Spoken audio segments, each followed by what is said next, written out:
Low unemployment might drive up interest rates. Let's have a look.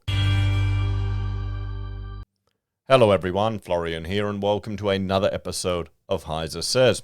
Grab your stein of coffee because, well, we've got some good news, which may be bad news depending on your situation. The unemployment rate is looking pretty low. We'll jump over here, I'll bring it up. We can see here the labour force data from the ABS. We can see the unemployment rate remained at 3.5%. In seasonally adjusted terms, it's 3.6%. That's pretty low, guys, at 3.6%. Let's see if they've got a chart here. There you go. Look at this. Come on. There's the spike of, the lockdowns and COVID. That's years ago now. These last few years have been crazy, haven't they? It's just gone so quick. It's nearly tax time.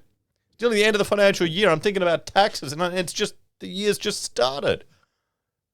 I swear, it's a conspiracy. Time seems to be getting faster the older I'm getting. It's bullshit.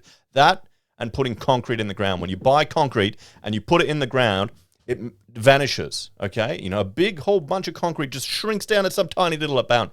Big concrete is the real bloody global conspiracy. Anyway, I'm rambling again. You can tell it's Sunday night. But guys, okay, unemployment is very low. Participation rate, where are we sitting at here? We can see here it's at 66.8%. It's not too bad. Do they break it up? Here we go. Here's employed people. Look at that. Look at that. We're all working, guys. We're all working. Employment to population ratio, 64.4%. The employment to population ratio seasonally adjusted. You can see here more blokes are working than women. Okay, that's why, part of the reason why there's an earnings gap, guys, because we make different lifestyle choices, and there's nothing wrong with that. That's just life. We should be in a society where we're cool with that, but politically they want to, amp up the divide between the sexes for political reasons. It's a boomer thinking, honestly. All generations. We have a look here, monthly hours worked in all jobs. So we're working. Participation. Okay, this is what's interesting. Look how much higher it is than in the past. So it's climbing. It's climbing. What you'll have is sometimes when times get really good, participation will tick up. More people will start looking for a job. So unemployment may increase. And you're thinking, why is unemployment going up when times are going awesome? It's because more people are looking for work. Now there's the giga chads, the super duper alpha chads that only work 1 hour within the survey period, like 1 hour a week. Now that's only about 14,000 people in the country. Now we shouldn't be bitching and moaning about those people. That should be an aspiration for all of us to get to a point where we only have to work 1 hour a week. And it doesn't even mean you're rich or you're loaded. It just means you have enough money and enough passive income probably coming in. It's probably 1 hour a week just checking their portfolio. They're all the FIRE people, the financially independent retire early lot from Reddit. They've all retired early. They work 1 hour a week checking their portfolio. Cha-ching. So, there you go. So, this is good news, isn't it? This is fantastic. But, this may lead to, an increase in the cash rate. And we can see here the cash rate is now sitting at 4.1%. Okay. The forecast and the consensus was that it would remain flat at 3.85. So this wasn't expected. But what's interesting, if we go down here a couple of months, they're predicting the next trading economics, their forecast, is that we'll hit 4.6%.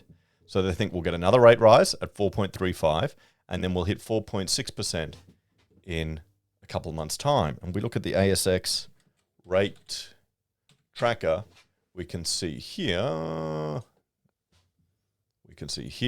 the percentage increase of the probability, it's not really probability, prediction.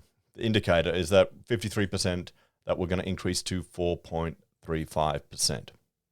So we may be seeing another rate increase. So, let's jump over and have a look at this article, which is discussing why the good job numbers may be bad for people who are struggling with their mortgage.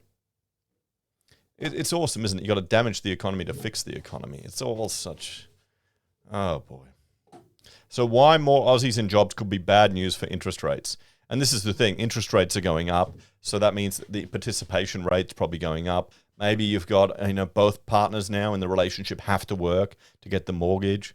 Maybe, the husband needs to pick up another part-time job or do some Ubering on the side. Mrs. needs to go and do a part-time job around taking care of the kids. You got to find a way to make it happen. People will do what they need to do to stay in their house, but then they're looking at that data and going, "Oh boy, more people are working. It's too good. Bad plebeians. Go broke. Don't spend money." Anyway, more than 76,000 Aussies found a job in May, bringing the official unemployment rate down to 3.6%.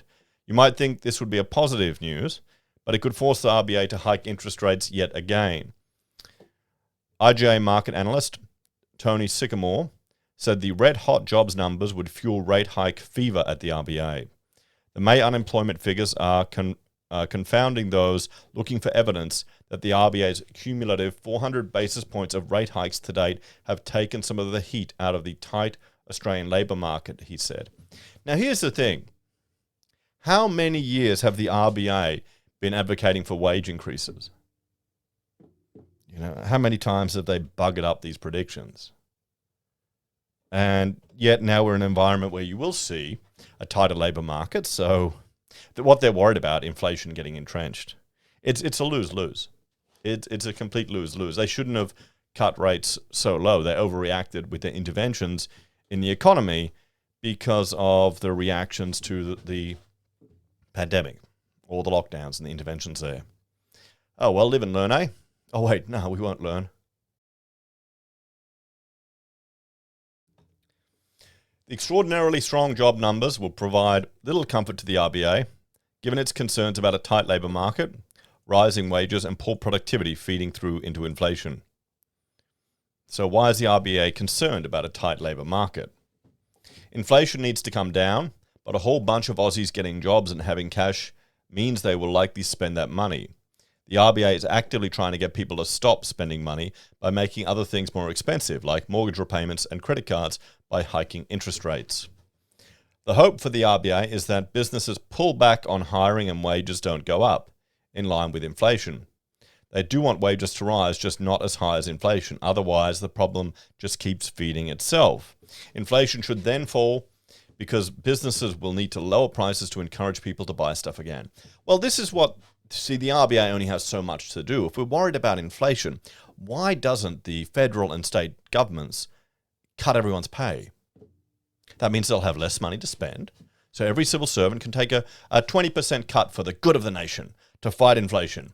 What do you reckon, guys? Hey? They get job security.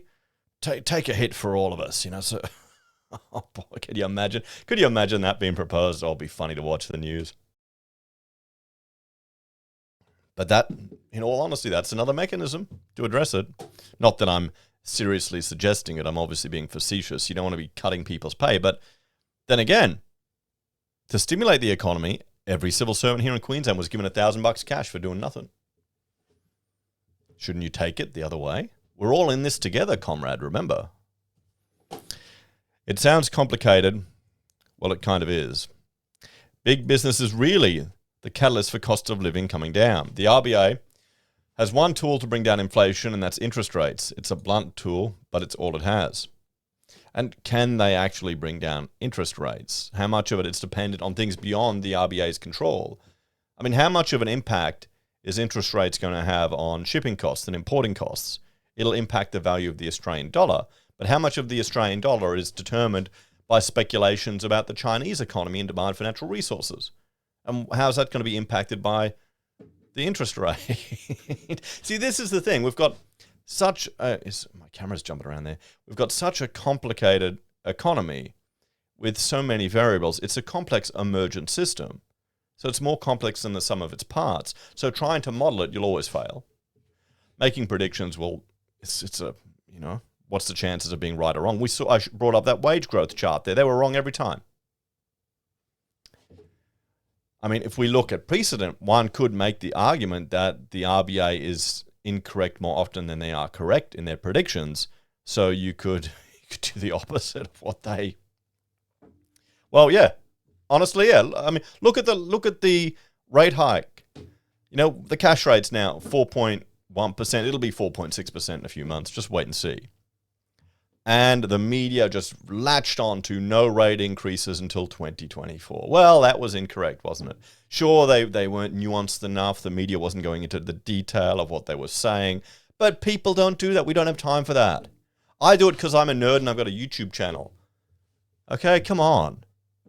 Normies don't do that. And if you're sitting here watching YouTube videos about the economy or property, you're not a normie, guys. Sorry, lads and ladies, sorry. But I think you already know that, don't you? People are watching Koshi and making financial decisions on what he's saying on the bloody morning show. Anyway, let's keep going. Now, while inflation is high and businesses have had to pay more for transport costs because of higher oil prices and longer wait times for goods because of lockdowns in China, they have still been bringing in major profits. Coles and Woolworths have been cashing in thanks to higher inflation. In the 2022 financial year, Coles reported an annual profit after tax of more than $1 billion. Woolies reported more than $907 million in profit. Okay, how much higher is that than the year before? Who cares? How many of us have Coles and Woolies shares in our super funds where we're forced to save by daddy government? So we're all going to reap the benefits of that. Hey, my AGL shares just went up. I DCA'd in over the last few, well, during the lockdown mania, and now they've gone up because power's getting more expensive. Fantastic, guys. We're all going to be paying more for power. That frankly is going to have a greater long-term impact on inflation than anyone realizes.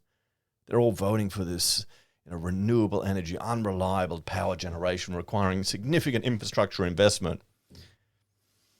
Oh boy, it's not going to make a difference to anything but our cost of living. Quality of life will go down. Someone somewhere along the line needs to take the brunt of inflation.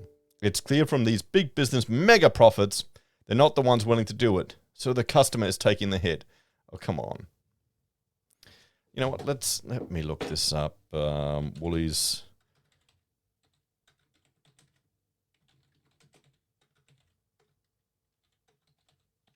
Let's see if we can find it. What was it? How much Woolworths Group? 1.4 billion. Here we go. Let's see if we can see a few years here. Okay. Well. So it's less than 2015. What's going on? Aren't they like making super greedy rich profits? What about then? That's not that impressive. This is the thing. How old is this journalist? Eliza Bavin. Okay. Well, she should be old enough to realize. Do they fact check this stuff? I mean, this is the whole narrative.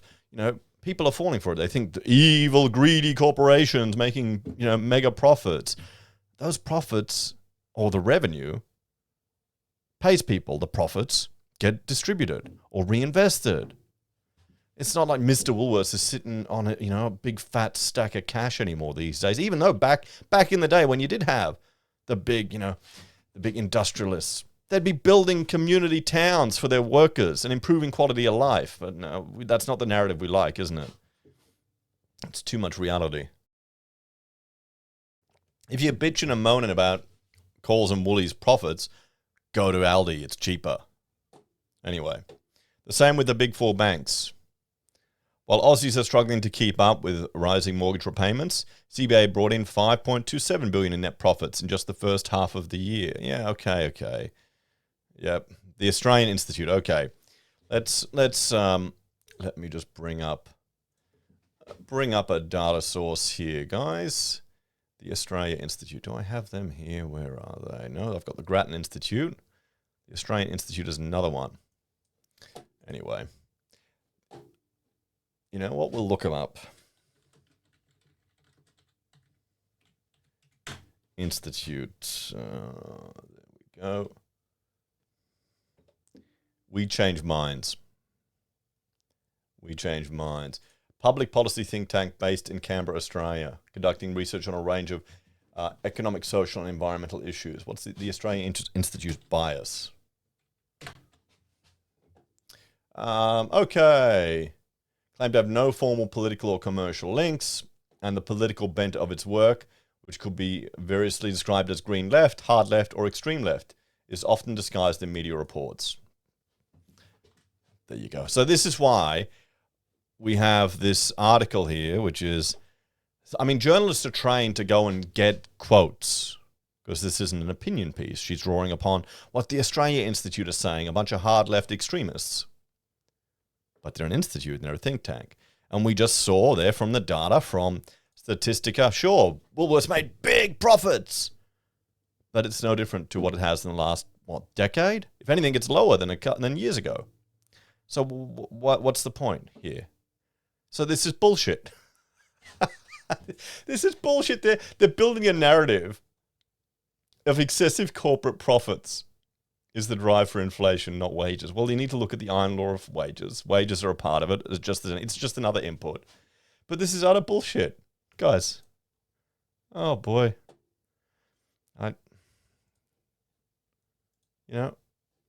Yeah. Okay. I mean, how's that excessive compared to that year, or that year, or that year, or that year? What are we looking at here? Anyway, guys, let's have a bit of a chat about this one, eh? I mean, that's the interesting little takeaway here, isn't it? We've got to be aware of, and I'll update my organization's Excel file where I can bring in these organizations that these journalists are referring to. So they're trying to paint a narrative here that it's excessive profits that are causing inflation. Well, it's a lot of things that's causing inflation. I'd say fundamentally, though, the issue that we need to look at is the responses to the pandemic and the economic interventions that resulted from that, and question whether that was worth it, and to learn some lessons from that. We really need to. Although I think we have the memory of a goldfish, and the average Aussie won't learn those lessons. I feel sorry for people that were roped into the mania, but they're going to have a few tough years. And I think they'll learn some valuable lessons, everyone. What do you reckon, guys? There you go. I'm hungry now. Maybe I should go to Woolies and buy something. Check out my other channels, HeiseBim and Heise Does, if you're interested in the topics that I discuss and talk about. If you want to support the channel, you can on YouTube or Patreon. Use our referral links, buy a pocket squares, or call me if you need an architect. Take care, everyone. Have a great day, and I'll see you in the next episode of HeiseSays. Bye for now.